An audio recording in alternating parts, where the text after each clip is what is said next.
Guys, magandang hapon. Nandito kami ngayon uli sa Basod. Nagtatanim kami ng kamuting kahoy. Palitan kami ni Kimberly pagputol ng kamuting kahoy. Medyo mainit pa. Oh, okay lang yan. Matigas po na. Yan, mahirap nang walang itak. Walang sariling itak. Yung pang putol ng buto, ginamit namin. Importante maputol yung kamuting kahoy.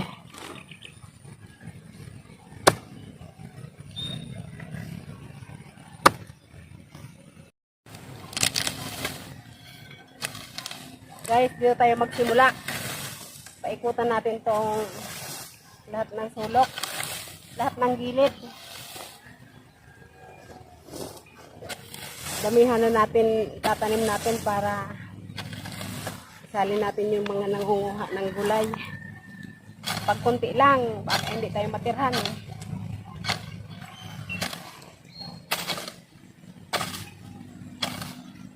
Hindi kasi maiwasan.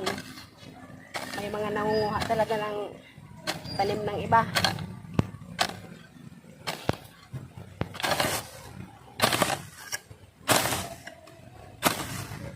Medyo makapal na damo. Ang lilinisan lang natin yung pagtataniman lang muna.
Guys, ang pagtatanim pala ng kamuting kahoy, hahanapin mo yung sinisibulan. Pwedeng sibulan ng sanga.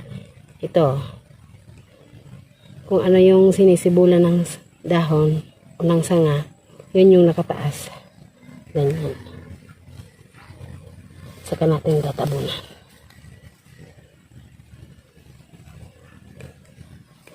Ganyan ako magtanim ng kamuting kahoy.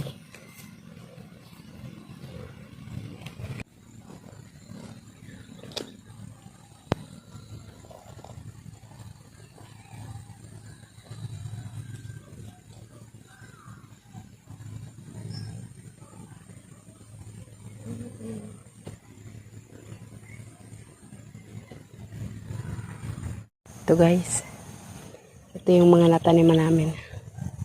Doon sa unahan hindi nalinisan, pero okay lang yan. Pag medyo kita na yung kamuting kahoy, yung sanga niya, saka natin lilinisan. Bukas ito naman, yung side na yan, papunta doon. Paikutan namin to ng kamuting kahoy. Yun na rin magiging bakod niya. Papadilim na, kaya uuwi na kami. Bukas na lang uli.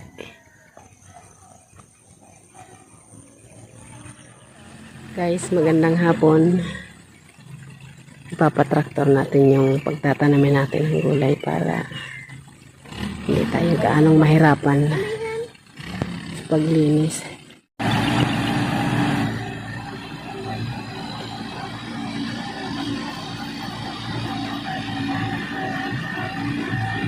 Patraktor na lang natin kasi wala akong katulong dito. Para hindi tayo gaanong mahirapan sa paglinis. Bukas pwede na magsimulang magtanim. Yung pinakagilid may tanim na yun na kamuting kahoy.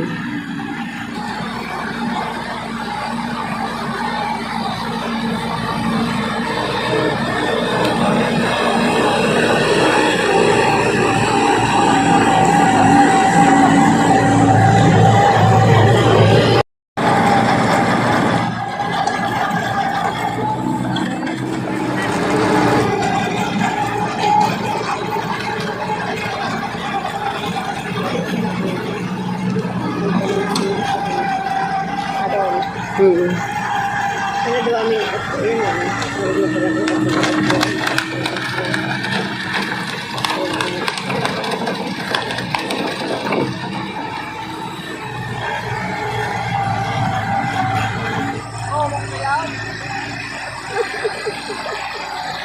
May ahas na. Yung kahan.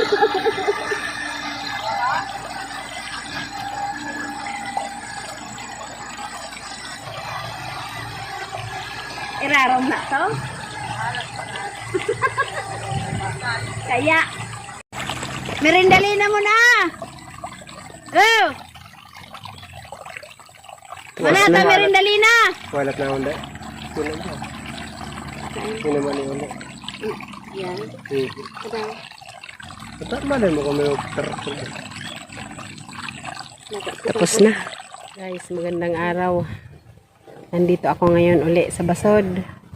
Magtatanim sana akong sitaw, kaya lang ito, nagsisimula na namang umulan. Sitaw, saka okra, pechay. Yun ang mga butong dala ko. Kahapon, nakatanim ako ng 2 plat ng pechay. 1, 2. Ito yung pangatlo, hindi ko na natamnan kasi papadilim na. Pumunta kasi ako dito alas 4 na. Alas 4 na rin kasi dumating sila kambal.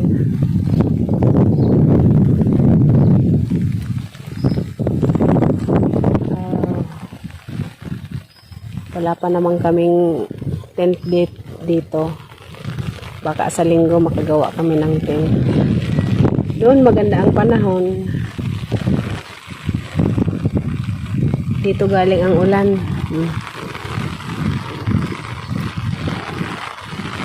Ayan, may mga nagtatanim doon kahit maulan.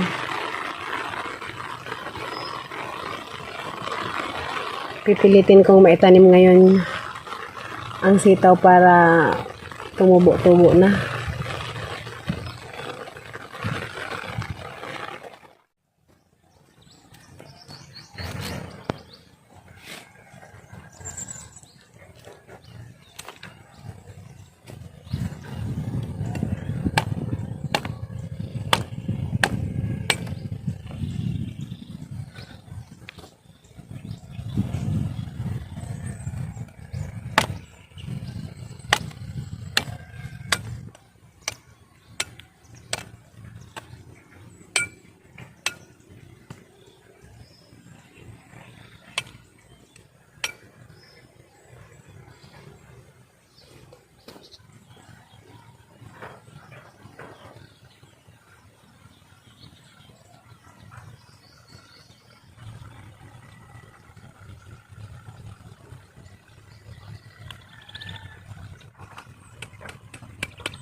Ito ang ating binhi. Sitaw na higante.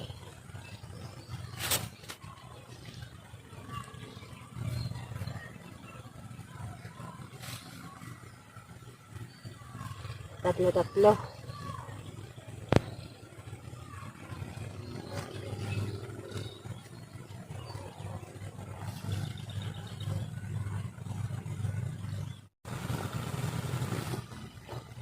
One, two.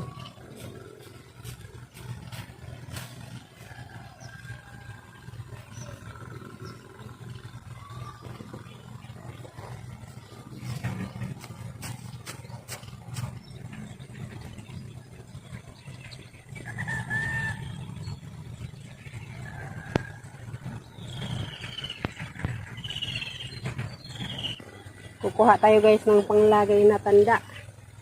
Saka ito na rin yung gagamitin nating gapangan. Buti meron ito dito.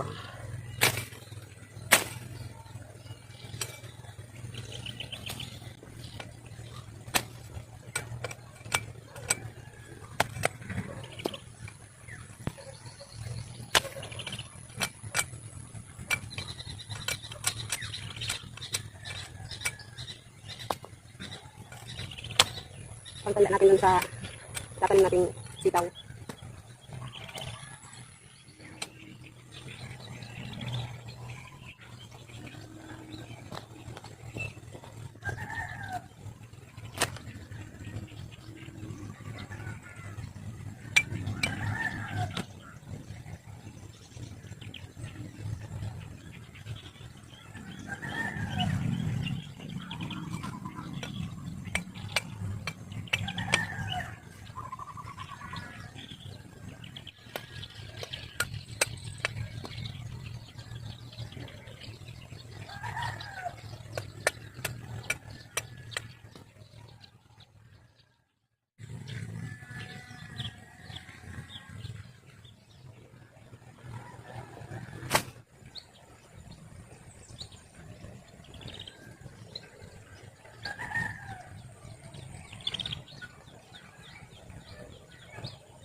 Balik ulit tayo mamayang pag-uwi.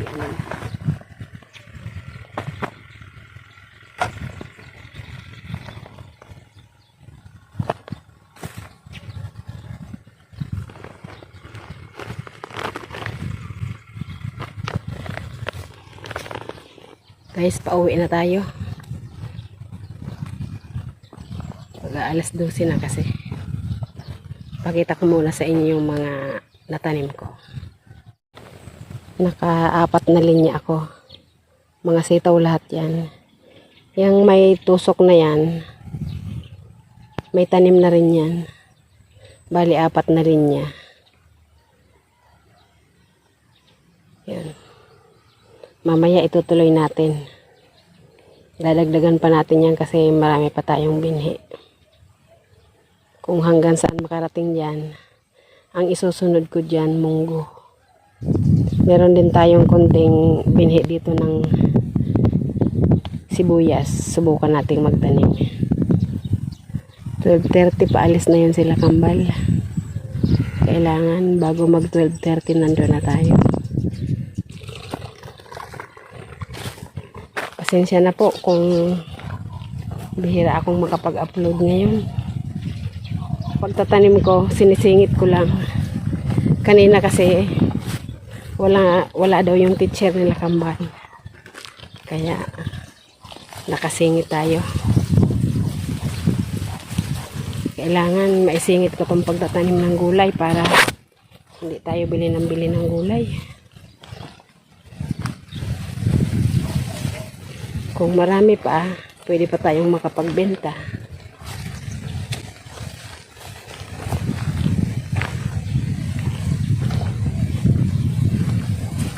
Kumusta na lang po kayong lahat? Ingat po. Maraming salamat po sa inyong panonood. Ngayong nagtatanim ako, baka makasingit-singit tayong mag-upload. Ingat po tayong lahat. Si Banong nandun sa Himagtukon. Baka sa Sabado, kung maganda ang panahon, pupuntahan namin siya.